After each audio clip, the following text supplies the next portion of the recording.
गोसावी आणि त्याच्या मुली. एक गोसावी होता. त्याला 6 मुली होत्या. रोज त्याला एक शेर तांदूळ भिक्षेत मिळत. एक दिवस तो भिक्षेला गेला असताना एका बाईने चुलीवरचा भात त्याला वाढला. त्या भाताने त्याचा हात भाजला. त्याला एक मोठा फोड आला. घरी आल्यावर तो फोड फोडू लागला तर त्या फोडातून असे शब्द निघाले, "बाबा, हळूच फोड फोडा." हे कोण बोलले आहे हे त्याला कळेना. त्याने फोड फोडला. आतून एक सुंदर मुलगी निघाली. तिला पाहून त्याने कपाळावर हातच मारला आणि म्हणाला, "अरे देवा, आधी 6 पोरट्या होत्या, त्यात आता ही 7वी भरीला आली." ती मुलगी भराभर वाढली. एक दिवस गोसावी बायकोला म्हणाला, "तांदळाच्या आंबोळ्या कर." ती म्हणाली, "शेरभर तांदळाच्या आंबोळ्या किती पुरणार?" तो म्हणाला, "मुलींना कोंडून ठेव आणि कर."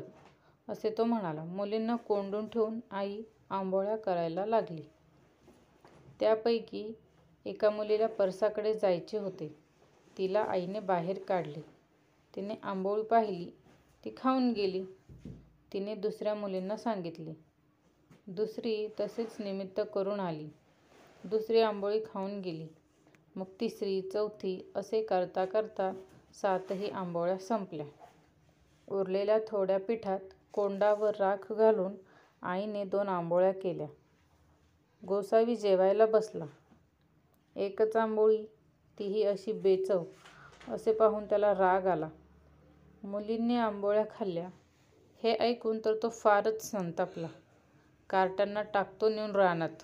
असे म्हणून तो मुलींना म्हणाला, "मुलींनो, तुमच्या काकाने आपल्याला जेवायला बोलवलं आहे. चला पटापटा." मुली निघाल्या. वाटेत रानं लागली. तिथे त्यांना बसवून तो म्हणाला, "आता रात्र व्हायला आली आहे. तुम्ही झोपा. काकाचं घर अजून फार दूर आहे. सकाळी जाऊयात." मुली झोपल्या. त्यांना झोप लागली असे पाहून बाप पळून गेला. सकाळी मुली पाहतात तर बाप नाही. मोठ्या 6 जणी म्हणाल्या, "धाकटीनेच वडिलांना खाल्लं." त्या तिला तेव्हापासून बाप खादी असे म्हणू लागल्या.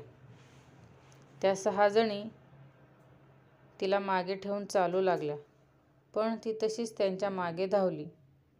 चालता चालता त्या मुलींना एक मोठा वाडा दिसला. त्याला 7 मोठ्या खोल्या होत्या. प्रत्येक खोलीत खाणे, पिणे, कपडे, बिछाना वगैरे सर्व सुखसोयी होत्या. 7 जणींनी एक एक खोली वाटून घेतली. बाप खादीची खोली सर्वात समृद्ध होती, पण खोली बाहेर येताना ती फाटके कपडे घालूनच यायची. रानात देवीचे देऊळ होते. मोठ्या बहिणी तिथे जायच्या. एकदा बाप खादी पण सुंदर पोशाख करून, पायात सोन्याच्या जोडी घालून, घोड्यावर बसून त्या देवळात गेली. तिला बहिणींनी ओळखले नाही. येताना तिचा एक सोन्याचा जोडा खाली पडला. त्या देवीला एक राजपुत्र चालला होता. त्याला तो सापडला. करीन तर हा जोड जिच्या पायात बसेल त्याच मुलीशी लग्न करीन, असा त्याने पण केला. राजाने तो जोडा कोणाच्या पायाला येतो ते पाहायला राज्यातल्या साऱ्या मुलींची पाहणी केली. शेवटी रानातल्या 7 मुलींची पाळी आली. वडील 6 जणांच्या पायात तो बसेना. बाप खादीला त्या घालू देत नव्हत्या.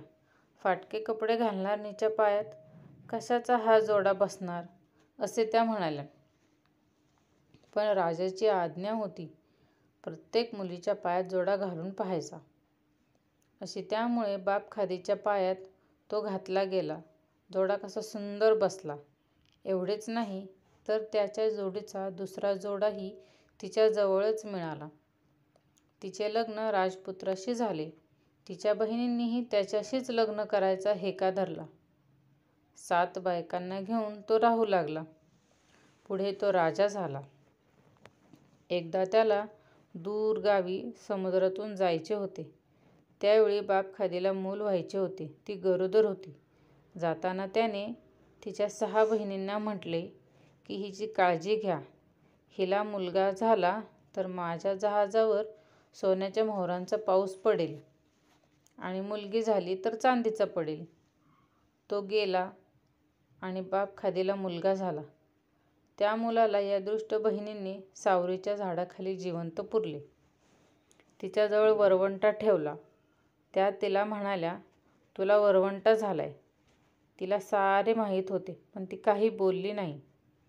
राजाच्या जहाजावर सोन्याच्या मोहरांचा पाऊस पडला, पण तो घरी आला तेव्हा त्या बहिणींनी त्याला वरवंटा दाखवला. फिरून बाप खादीला दिवस गेले. त्यावेळीही राजाला प्रवासाला जायचे होते. मागच्याप्रमाणेच तो सांगून गेला. फिरून मुलगा झाला. त्या बायकांनी आसनाच्या झाडाखाली पुरला. राजाच्या जहाजावर सोन्याच्या मोहरांचा पाऊस पडला, पण घरी आल्यावर त्याला त्या बायका म्हणाल्या की बाप खादीला खराटा झाला. हा पहा खराटा. खराटा पाहून राजाने कपाळावर हातच मारला. तिसऱ्या वेळेलाही राजाला प्रवासाला जावे लागले. आता यावेळी बाप खादीला मुलगी झाली. तिला त्या बायकांनी देवळात पुरली.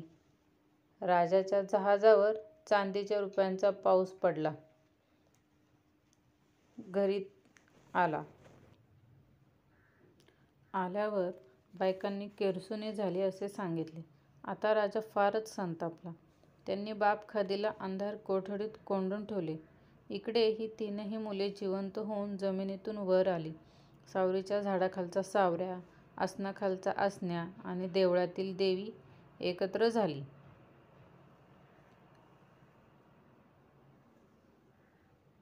सावरीखाली गाडलेला सावऱ्या, आसनाखाली गाडलेला आसन्या, देवळात गाडलेली देव, आम्ही तिघे राजाची मुले. राजाने ऐकले. त्याने मुलांना बोलावले. तेव्हा मुले म्हणाली, आम्ही म्हणतो हे खरं आहे.